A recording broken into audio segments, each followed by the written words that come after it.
Hello everyone, welcome to this new video.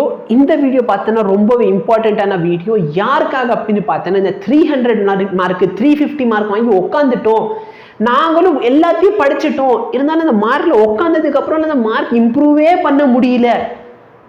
Mark increase ஆக மாட்டேங்குது. Tension ஆகுது. Heart வர்க்கு எனக்கு வந்து ரிசல்ட் கிடைக்க மாட்டேங்குது அப்படின்னு யோசிக்கிற எல்லாருக்குமே இந்த வீடியோ. ஏன் அப்படின்னு பார்த்தனா நீ ப்ராப்பராக உன்னோட டெஸ்ட் பேப்பரை அனலைஸ் பண்ணாலே ஓ ஸ்கோர் ஆட்டோமேட்டிக்லி 300ல் இருக்கிறது 550 வரைக்கும் எப்போ போகும் உனக்கே தெரியாது. சார் சும்மா தம்ப்நெயிலுக்காகவோ வியூஸ்க்காக போய் சொல்கிறீங்களா? கிடையவே கிடையாது. இதுக்கு பின்னாடி இருக்க லாஜிக் நான் சொல்கிறேன், உனக்கே புரியும். அனலைஸ் பண்ணுறதுக்கு இந்த மாதிரி நான் ஒரு ஷீட் வந்து ஆல்ரெடி உனக்கு ப்ரொவைட் பண்ணியிருக்கேன். ஓஎம்ஆர் ஷீட்டும் இதுவும் ப்ரொவைட் பண்ணியிருக்கேன். பிரிண்ட் அவுட் எடுத்து வச்சுக்கோ. பிரிண்ட் அவுட் எடுத்ததுக்கு அப்புறமேலே ஜெராக்ஸ் போட்டு வச்சுக்கோ. 30 காப்பி. சரியா? என்ன இருக்குது அதில் பார்த்தோன்னா ஃபிசிக்ஸ் அப்படின்னு சொல்லியிருக்கும். Mark per question. சரியா? ஒரு கொஷினுக்கு எவ்வளோ மார்க் இருக்கும் நம்மளுக்கு தெரியும், 4 மார்க் இருக்கும். டோட்டல் மார்க் எவ்வளோ? டோட்டல் மார்க் பார்த்தீங்கன்னா ஃபிசிக்ஸ்க்கு மட்டும் 200. நீ டோட்டல் எவ்வளோ கொஷின் அட்டெம்ப்ட் பண்ணணும்? 35 கொஷினில் 35 பண்ணணும். கடைசியில் இருக்கிற 15 கொஷினில் 10 கொஷின் அட்டெம்ப்ட் பண்ணால் போதும். அப்போது நீ அட்டெம்ப்ட் பண்ணியிருப்ப பார்த்தியா? கரெக்டாக இல்லையா? சாரி, டோட்டல் கொஷின் வந்து total mark per question. Total question வந்து 50 கொஷின் இருக்குது. பட் நீ எவ்வளோ அட்டெம்ப்ட் பண்ணணும்? 45 தான் அட்டெம்ப்ட் பண்ணணும். டோட்டல் மார்க்னு கன்ஃபியூஸ் பண்ணிட்டேன், சாரி. ஓகேவா? சப்போஸ் நீ எல்லாத்தையும் அட்டெம்ப்ட் பண்ணால் 200 வரும். 180 மார்க் தான் நம்ம எழுத போகிறோம். ஸோ டோட்டல் கொஷின் வந்து 45 இருக்கும். நீ வந்து எவ்வளோ கொஷின் அட்டெம்ப்ட் பண்ணியிருக்க, ஓகேவா? அதை வந்து ஃபஸ்ட் இதில் எழுத சொல்லு. யாரும் பேப்பரை அனலைஸ் பண்ணுறாங்களோ அவங்கள்ட்ட ஓஎம்ஆர் ஷீட் கொடுத்துருவீல. ஓஎம்ஆர் ஷீட் கொடுத்ததுக்கப்புறம் நீ டோட்டலாக எவ்வளோ கொஷின் அட்டெம்ப்ட் பண்ணியிருக்க, அட்டெம்ப்ட் பண்ண கொஷினை இங்கே எழுத சொல்லு. அன்அட்டெம்ப்டட் கொஷின் எவ்வளோ அதை இந்த பாக்ஸில் மென்ஷன் பண்ண சொல்லு. புரியுதா நான் சொல்கிறது? எவ்வளோ கொஷின் அட்டெம்ப்ட் பண்ணியிருக்க இங்கே எழுது, அன்அட்டெம்ப்டட் கொஷினை அந்த இடத்துல எழுது. கரெக்டாக சால்வ் பண்ணியிருப்ப பார்த்தியா? நீ கரெக்டாக சால்வ் பண்ண கொஷின் எவ்வளவு? ஏன்னா அட்டெம்ப்ட் பண்ணுறது எல்லாமே கரெக்டாக இருக்கணும்னு அவசியம் இல்லை. அப்போ கரெக்ட் கொஷின் எவ்வளோ? அப்போ எவ்வளோ கரெக்டாக சால்வ் பண்ணல அதெல்லாம் என்ன ஆயிரும்? இன்கரெக்ட். கரெக்ட் கொஷினுக்கு அவங்களுக்கு +4 மார்க் போட சொல்லு. இன்கரெக்டுக்கு -1 போட சொல்லு. இதை போட்டுட்டு டோட்டல் ஸ்கோர் வந்துடும். கரெக்டாக இது வந்து நெட் ஸ்கோர் வந்து அதில் வந்துடும். ஃபிசிக்ஸுக்கு தனியாக இதே ப்ராசஸ் வந்து கெமிஸ்ட்ரிக்கு, இதே ப்ராசஸ் வந்து பயாலஜிக்கு. இப்போது நீ என்னென்ன கொஷின் தப்பு பண்ணியிருக்க அதை மென்ஷன் பண்ண சொல்லு. கொஷின் நம்பர் 3 தப்பா? ஓகே, அப்போ இந்த இடத்துல எழுத சொல்லு. கொஷின் நம்பர் 3 தப்பு. கொஷின் 5 தப்பா? கொஷின் 5 தப்பு. கொஷின் 9 தப்பு. கொஷின் 10 தப்பு. எவ்வளோ கொஷின் தப்பாகுது அப்படின்ட்டு இதில் எழுத சொல்லு. எந்தெந்த கொஷின் நீ அட்டெம்ப்ட் பண்ணலை அது எல்லாத்தையும் இதில் எழுத சொல்லு. புரியுதா? எந்தெந்த கொஷின் வந்து நீ தப்பு பண்ணியிருக்க அப்படிங்கிறத மேலே அந்த கொஷின் நம்பரை மென்ஷன் பண்ண சொல்லு. எந்தெந்த கொஷின் வந்து நீ அட்டெண்டே பண்ணலையோ அது எல்லாத்தையும் இதில் மென்ஷன் பண்ண சொல்லு. சார் இதனால் பெருசாக என்ன சார் பாதிப்பு வந்துடும் அப்படின்னா இதை தான் நம்ம அனலைஸ் பண்ண போகிறோம்.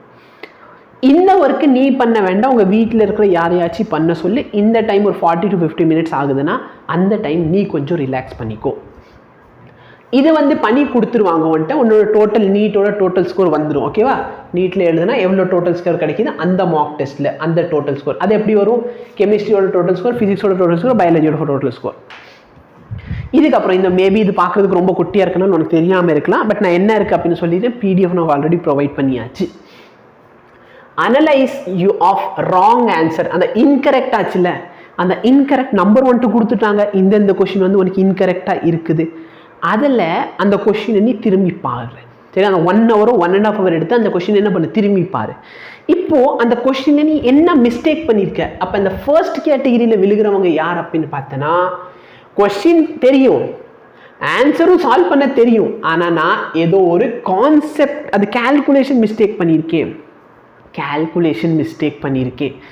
அதாவது ஒரு சில டைம் என்ன ஆகும்னா ஃபிசிக்ஸ் கொஷினில் கேல்குலேஷன் மிஸ்டேக்காக இருக்கும், கெமிஸ்ட்ரி கொஷின்லையும் கேல்குலேஷன் மிஸ்டேக் வரலாம். பயாலஜியில் பார்த்தோன்னா இன்கரெக்ட்னு கேட்டிருப்பான். நம்ம என்ன பண்ணிப்போம்? ஃபர்ஸ்ட் ஆப்ஷனே கரெக்டு அப்படின்னா கரெக்டாக மார்க் பண்ணிடுவோம். பட் ஆக்சுவலாக அவங்க கேட்டது என்ன? Which of the following is இன்கரெக்ட்னு கேட்டிருப்பாங்க. புரியுதா?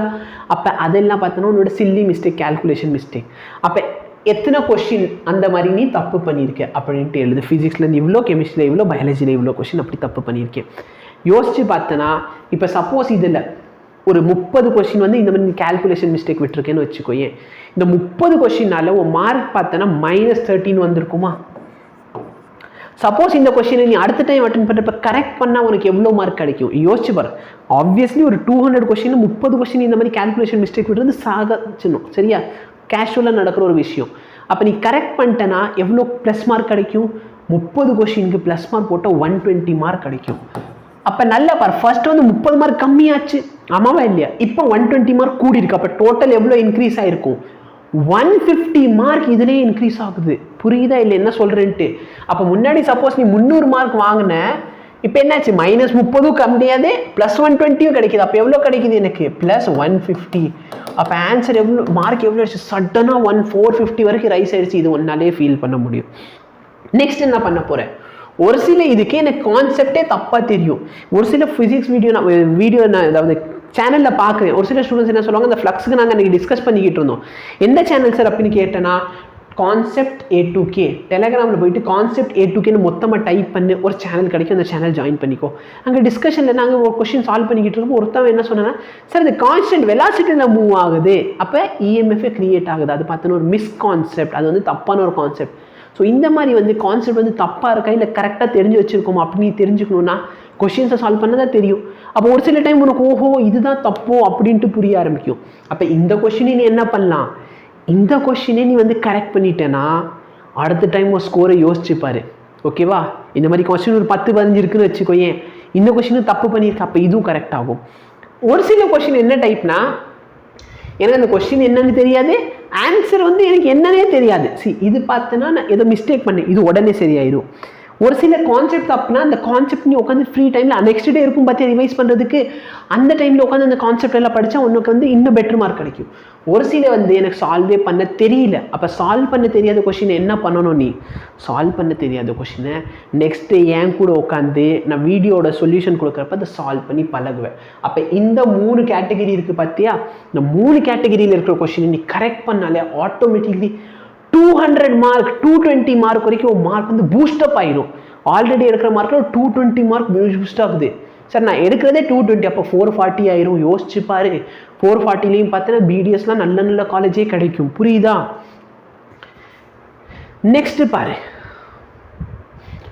இதில் வந்து அன்அட்டெம்ப்டட் கொஸ்டின்ஸ் நல்லா பாரு. நான் வந்து ஃபர்ஸ்ட் என்ன சொல்லியிருந்தேன், இந்த இடத்துல வந்து நம்பர் ஆஃப் இன்கரெக்ட் கொஸ்டினை நம்ம 3 பிரிச்சாச்சு. இப்போ என்னது அன்அட்டெம்ப்ட் பண்ண கொஸ்டின், என்னென்ன கொஸ்டின், அந்த கொஸ்டினை 3 பிரிக்க போகிறேன். எதுக்காக நீ அதை அட்டெம்ப்டே பண்ணலை? சார் அது ஈஸி கொஸ்டின் சார், பட் எனக்கு டைம் பத்தலை. அப்போ நெக்ஸ்ட் டைம் என்ன பண்ணலாம், டைம் மேனேஜ்மெண்ட் பண்ணலாம். சார் அந்த கான்செப்ட் இன்னும் படிக்கவே இல்லை சார், ஆனாலும் அந்த கொஸ்டின் வந்து 2-3 டைம் ரிப்பீட் ஆகிருக்கு. அப்போ அந்த கான்செப்ட் வீடியோ உட்காந்து திரும்பி படிச்சுன்னா அதை அட்டெம்ப்ட் பண்ண முடியும். புரியுதா இல்லையா? சார் ஒரு சில கொஷின் ஹார்டு, சரி விட்டுரு, நம்ம வந்து 770க்கு 720 வாங்க போகிறது இல்லைன்னா விட்டுரு. நம்மளுக்கு என்ன 650 ப்ளஸ் வந்தால் அப்படி தானே இருக்க போகிறோம், கரெக்டாக இல்லையா? எனக்கு தேவை ஒரு நல்ல ஒரு மெடிக்கல் காலேஜ், அவ்வளோதான். புரியுதா? அப்போ எவ்வளோ கொஷின் அதில் ஈஸியாக இருக்குது, ஆவரேஜாக இருக்குது, டிஃபிகல்ட்டாக இருக்குது. டிஃபிகல்ட்டாக இருக்கிற கொஷின் உனக்கு நான் நடத்துகிறப்ப புரியுதுன்னா அதை பிடிச்சிக்கோ, இல்லையா விட்டுரு. சரியா? நம்ம வந்து ஒரு 5-6 கொஸ்டினை வந்து ஃபிசிக்ஸ்லேயும் சரி கெமிஸ்ட்ரியும் சரி பயாலஜி விட்டால் தப்பு கிடையாது. ஏன்னா நெகட்டிவ் மார்க் வராமல் இருந்தால் எனக்கு போதுமானது. அப்போ ஈஸி கொஸ்டின் எல்லாத்தையும் ஆவரேஜ் கொஸ்டின் எல்லாத்தையும் நீ உட்காந்து பழகு. இது நீ கிளியர் பண்ணாலே 250 தாண்டி 300 மார்க் வரைக்கும் உன் மார்க் இம்ப்ரூவ் ஆகும். நான் சொன்னது புரிஞ்சிருக்கும்னு நினைக்கிறேன். ஓகேவா? தப்பு பண்ணுற கொஸ்டின் எல்லாத்தையும் சரி பண்ணாலே உனக்கு மெஜாரிட்டி ஆஃப் மார்க் வந்துடும். தெரியாது இந்த கான்செப்டில் தான் கொஸ்டின் ரிப்பீட் ஆகுது, அப்போ நான் தெரிஞ்சுக்கிறேன் அப்படின்னா தெரிஞ்சுக்கிட்டேன்னா இன்னும் நீ பெட்டராக டெஸ்ட் எழுத முடியும். புரியுதா? ஸோ இதான் பார்த்தனோட ஸ்ட்ராட்டஜின்னு சொல்லுவேன். இந்த மாதிரி நீ பேப்பர் அனலைஸ் பண்ணு. இந்த ஃபர்ஸ்ட் 3 ஃபிசிக்ஸோடது எவ்வளோ கரெக்ட் எவ்வளோ தப்பு, இது எல்லாத்தையும் உங்கள் பேரண்ட்ஸில் இல்லை சிப்ளிங்ஸாக இருக்கட்டும் இல்லை உங்கள் ஃப்ரெண்ட்ஸ் யாராவது இருந்தாங்கன்னா அவங்கள உட்காந்து இதெல்லாம் பண்ண சொல்லு. நீ உட்காந்து இதுக்கு டைம் வேஸ்ட் பண்ணாத. நீ என்ன பண்ணணும், ஓகே கொஸ்டின் நம்பர் 10ல் என்ன மிஸ்டேக், ஓகே இது எனக்கு தெரியும் ஆனால் வந்து தப்பாக வந்து சால்வ் பண்ணிட்டேன், அப்போ அந்த கொஷின் இதில் வந்துடும். கரெக்டாக? இந்த மாதிரி எத்தனை கொஷின் இருக்குன்னு உட்காந்து கேல்குலேட் பண்ணி எழுது. சரியா? அந்த கொஷினை ஒர்க் அவுட் பண்ண ஆரம்பி. ஆட்டோமேட்டிக்லி உன் ஸ்கோர் என்ன ஆகும், இம்ப்ரூவ் ஆகுறது நீயே பார்க்கலாம். வீடியோ பிடிச்சிருக்கும்னு நினைக்கிறேன். டெலிகிராம் சேனலில் ஜாயின் பண்ணிக்கோ. எய்மர்ஸ் ஆப்பை வந்து டவுன்லோட் பண்ணிக்கோ. லிங்க் 2க்குமே டிஸ்கிரிப்ஷனில் இருக்குது. வேறு ஏதாச்சும் வேணும்னா சொல்லு. டெய்லி இதோட வீடியோ சொல்யூஷன் எல்லாமே பார்த்தேன்னா நான் யூடியூப்பில் வந்து லைவாக வந்து உனக்கு டீச் பண்ணிக்கிட்டு இருக்கேன். உனக்கு இன்னும் அது தெரியாது அப்படின்னா யூடியூப்பில் வந்து ஜாயின் பண்ணிக்கோ. சேனல் சப்ஸ்கிரைப் பண்ணலாமல் என்ன பண்ணிக்கிட்டு இருக்க, சப்ஸ்கிரைப் பண்ணிடு. ஓகேவா? அதே மாதிரி உன் ஃப்ரெண்ட்ஸ் யாராச்சும் இதே கண்டிஷனில் இருக்காங்கன்னா நீட்டுக்கு ப்ரிப்பேர் பண்ணுறாங்கன்னா அவங்களுக்கு இந்த வீடியோ வந்து ஷேர் பண்ணிடு. All the very best of luck. நல்லா படிச்சுக்கிட்டே இரு. நீட் இந்த வருஷம் நம்ம கிளியர் பண்ணுறோம். நம்பிக்கை இருக்குன்னா டிஸ்கிரிப்ஷனில் வேணால் கமெண்ட்டில் போயிட்டு ஐ கேன் அண்ட் ஐ வில்னு டைப் பண்ணு. நீட் எக்ஸாம் முடிஞ்சதுக்கப்புறம் ஐ டிட் இட்னு மெசேஜ் வரணும். தேங்க்யூ.